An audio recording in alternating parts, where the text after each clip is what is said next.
In this video, we'll be taking a look at how you can create a new rule for your Amazon marketplaces and what options you have in those rules. When you create a new rule, you first want to name it something to define that rule. For example, match lowest competitor. From there, we can tell it exactly what we'd like the rule to do for the items attached. First, let's take a look at our Upon Competitors tab that will tell any listing with competitors what to do. Let's start with a multi-fulfillment type rule where we can decide exactly what we'd like to do based on the listing fulfillment type. The order the fulfillment and item conditions are in is the order that will try to win the buy box in. So with this example, the FBA new listing would try and win the buy box first as long as that listing was in stock. Here, you will see you can choose exactly what you'd like the rule to do based on specific listing fulfillment types. With this example, we see our FBA new listings, meaning fulfillment by Amazon listings where the item is in new condition. We will always want to try to win the buy box. If for any reason we aren't winning the buy box, we will match the price of the buy box as long as it's within our minimum and maximum. You can also choose to be either below or above the buy box or the lowest price competitor by a specific value or specific percentage as desired. You can also choose exactly which seller types you would like to compete against, being Amazon itself or third-party sellers. We next decide what we would like our fulfillment by merchant listings in new quality to do. Note that with the up and down arrows, you can change the order that you would like to focus on buy box wins. For example, if we move FBM new to the top, those listings will try and prioritize the buy box wins before moving to the FBA new listings. For each fulfillment and condition type you add, you'll be able to choose the same options and the order you'd like them to process in. If we change the rule to single fulfillment, we will then follow the set parameters for all fulfillment types attached to that rule. Below these options, we find our Use Profit Optimizer checkbox. When this is enabled, our system will slowly raise your listing price while making sure we keep the buy box. This way, you can be sure you're maximizing your profit while maintaining the buy box. Of course, we always work within your minimum and maximum prices. Below this is our Include Related ASINs checkbox, which would include any ASINs you'd manually related to a specific listing in the calculations. Moving to the right, we see our No Buy Box options. This would apply to any listings where there was no buy box, but only a See All Buying Options button.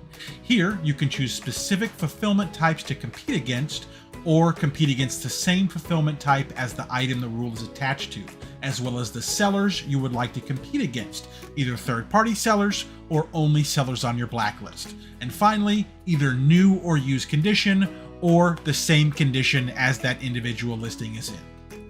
Moving to the bottom, we can choose to only compete with sellers that have a specific amount of feedback, with sellers that have higher than a certain percentage of feedback, or only reprice against listings where you have above a certain quantity available.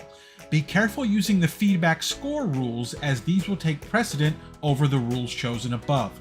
For example, if you choose to only compete with sellers that have greater than 75% positive feedback, and the buy box winner for a listing has 70% positive feedback, you would not compete against that seller. Next, moving on to our No Competitor tab, this is where you can tell the rule what you'd like listings that you are the only seller to do. Starting with the listings where there is a buy box. First, you can choose for nothing at all to happen to the price. Second, to switch to velocity-based pricing following the rules below, or finally, to move to the maximum price either right away or at a chosen rate. For the listings where there is no buy box, and instead the See All Buying Options button, you will have the same options.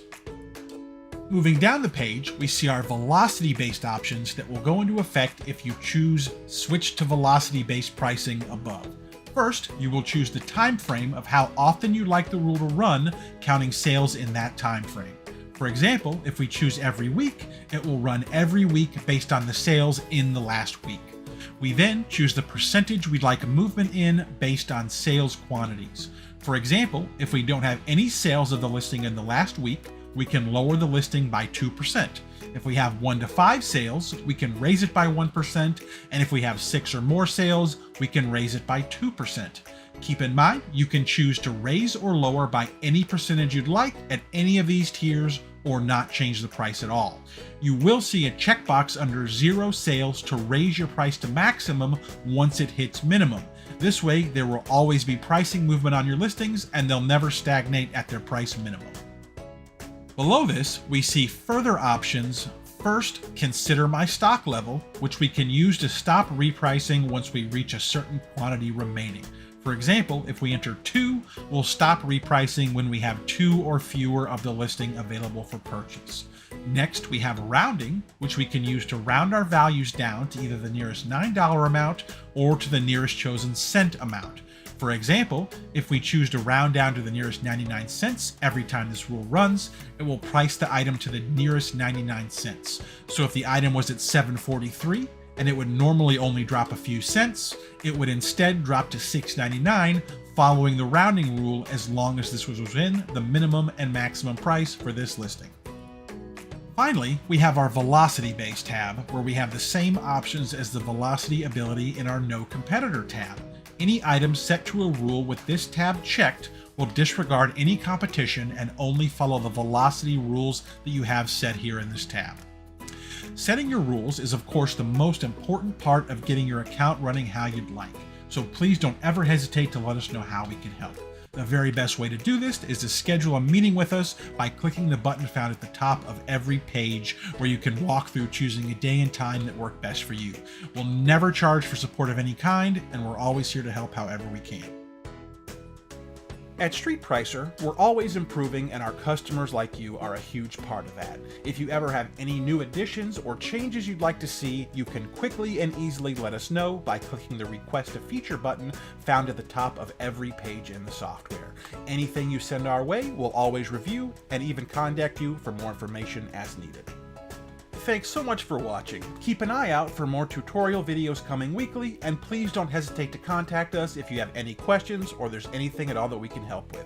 We hope you have a truly fantastic day.